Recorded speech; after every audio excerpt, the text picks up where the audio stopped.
Tenemos el gusto de contar aquí en nuestros estudios con Julio Curuigua, el sismólogo más importante y más reconocido de nuestro país. Muchísimas gracias por haber venido, señor Curuigua. Buenas noches. Buenas noches.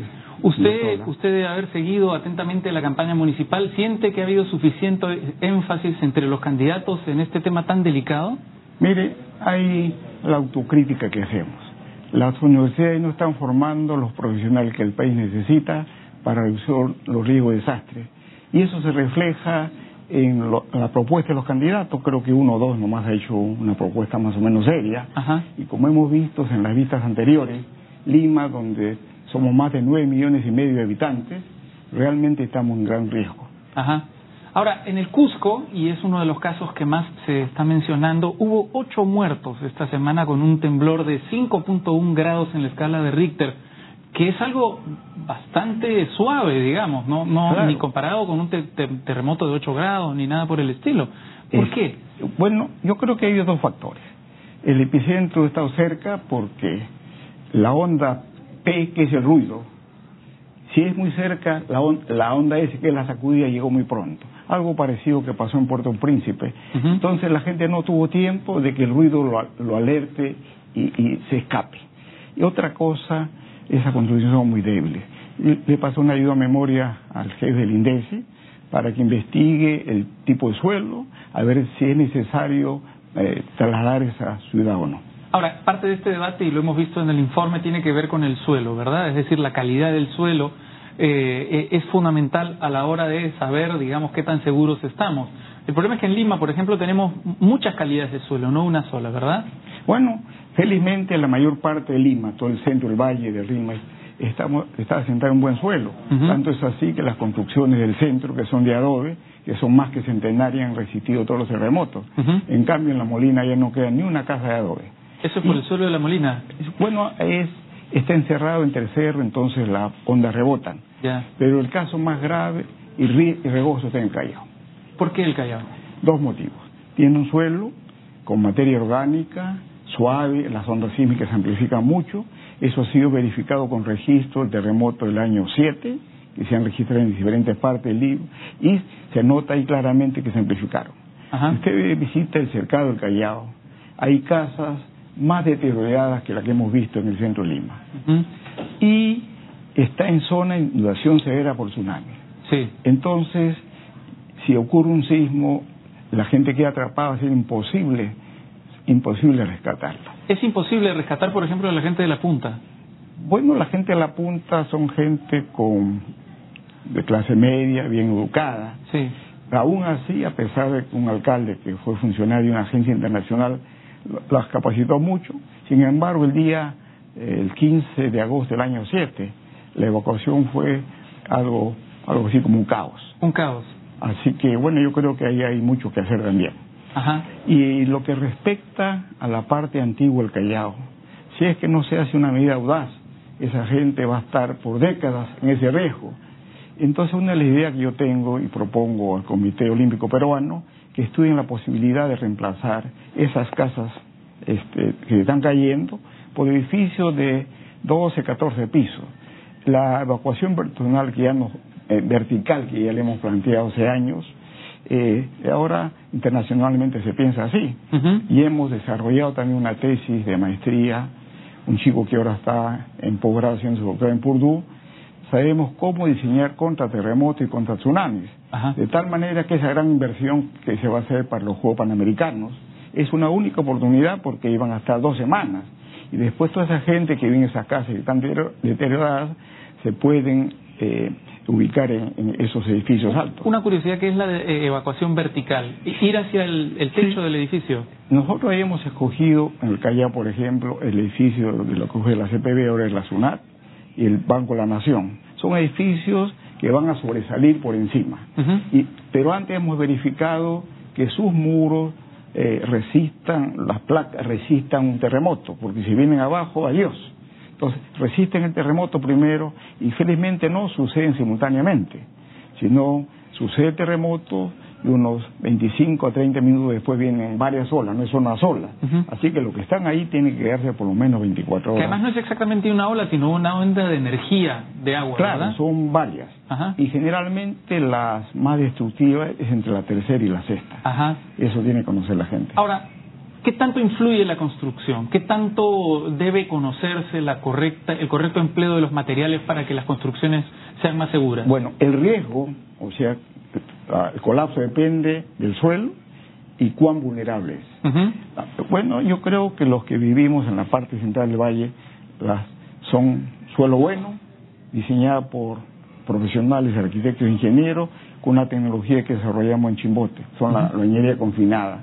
Y en cambio, los que viven en los asentamientos humanos viven en terrenos inestables, arena transportada por el viento, en pendiente, y muchas de ellas no tienen columna, de tal manera que es muy probable que fallen. Pero además están construidas muchas de ellas con ladrillos, pandereta o con quincha y adobe, ¿no? Eso es una combinación también peligrosa.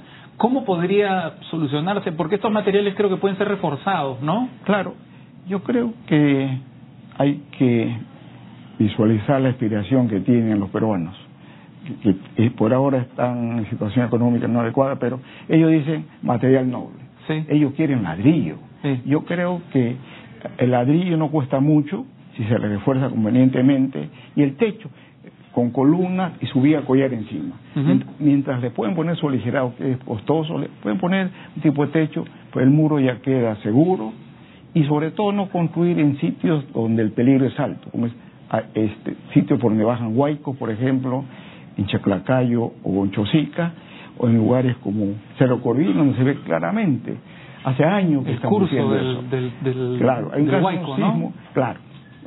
Ahora, o sea que construir seguro no es necesariamente caro. No, hay que escoger el sitio. Ahora que va a haber la reunión de CADE 2014, yo les sugiero que los empresarios pasen por Tambuemora para que sepan dónde ubicar sus nuevas fábricas. Usted va a ver que la parte baja, totalmente destruido, 100% destrucción, intensidad 9. Y un cerrito que cortaron del suelo compacto, seco, ahí construyó una iglesia evangélica y un depósito de agua con muro de 3 a 4 metros. Así nomás, adobe, eso no le pasó nada. Y ese plano lo desarrollamos 6 años antes del terremoto.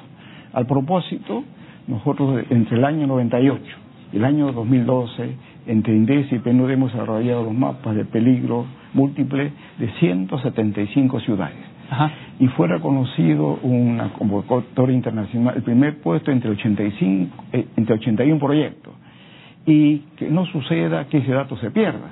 Entonces, entre el Colegio de Ingenieros y INDECI piensan aplicar esos mapas para que las ciudades se expandan, identifiquen los seguros en los sitios donde el peligro es bajo. Y si ahí construyen con la tecnología que conocemos. Tenemos herramientas que hemos desarrollado en el Perú. Es una lástima que le emplean, por ejemplo, en Pakistán. Y no se emplea en el Perú. El libro nuestro emplean para capacitar a los funcionarios del gobierno de la India, y aquí, bueno, como alguien ya comentó, nos falta mucho en la parte educativa. Pero eso es increíble, ¿no? Porque con la cantidad de terremotos y de temblores que se han producido en nuestro país, en la ciudad de Lima, no hemos desarrollado una verdadera cultura de prevención.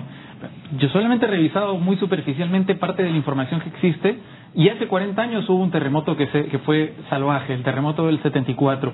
En 1746 se produjo el peor terremoto de todos, y en 1655, desde 1655 el Señor de los Milagros resiste, digamos, el paso del tiempo y de los temblores. Entonces uno pensaría que con la acumulación de información, con la acumulación, digamos, de experiencias, tendría que haber una suerte de sabiduría popular, ¿verdad?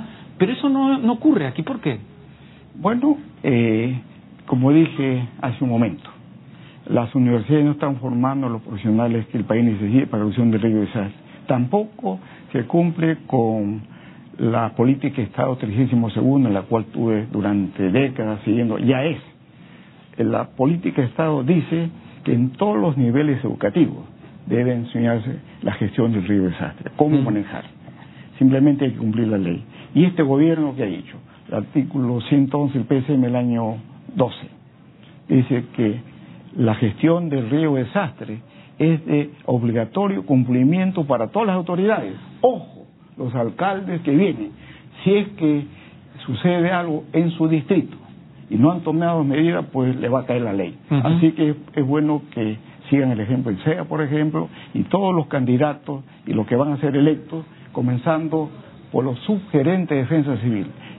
Yo me he entrevistado con muchos subgerentes de defensa civil que manejan el programa a nivel local y realmente da pena su nivel de conocimiento. Qué lástima. Bueno, para que ellos se enteren, un terremoto de 8,8 grados en la escala de Richter equivale a 810.000 bombas atómicas, todas al mismo tiempo y en el mismo lugar. Una pregunta final, señor Kuroiwa. ¿Qué significa el silencio sísmico? Bueno, las placas, por ejemplo, a tomar ejemplo aquí en Sudamérica, las placas Sudamericana y Nazca se acercan una a la otra a razón de entre 7 y 9 centímetros por año. Igual que en Chile, igual que en Japón, el norte de Honshu. Eso quiere decir que todos los años se va acumulando energía. Cuando la aspereza entre las dos placas es superada por la fuerza de reacción, hace esto. Bruscamente se mueve la placa sudamericana encima de la placa Nazca y el fondo oceánico se mueve, así se genera el terremoto. Sí. Los chilenos decían, hemos ganado 1.200 kilómetros cuadrados. Eso no es cierto, porque durante décadas lo tuvieron comprimiendo. Y en 3 minutos volvió a su línea. Bueno, yo creo que en el futuro la predicción sísmica va a ser posible, porque hasta ahora el peligro sísmico solamente se basaba en cuestiones estadísticas. Claro. Pero ahora ya hay un modelo físico que va a permitir estudiar las cosas científicamente, teniendo la parte física y la parte matemática. ¿Hay que tener especial preocupación en las zonas donde no se han presentado sismos en los últimos tiempos? Justamente, bueno, esa fue la pregunta. Si usted ve el mapa de liberación de energía, va a ver que frente al departamento de Lima, entre Cañete y el norte de Barranca, hay pocos puntos, poca energía que se ha liberado. Entonces, son sitios donde no ocurren sismos por décadas. Los mexicanos dicen cada 35 o 40 años, nosotros quizás 70, 80 años.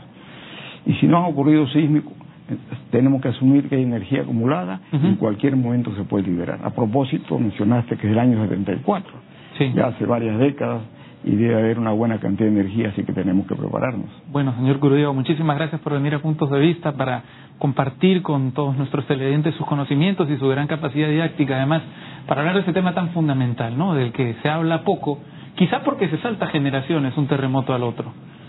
Yo creo que lo que dice Raúl es cierto. Ya se olvidaron lo del 74. ¿Cuánta gente ha nacido entonces?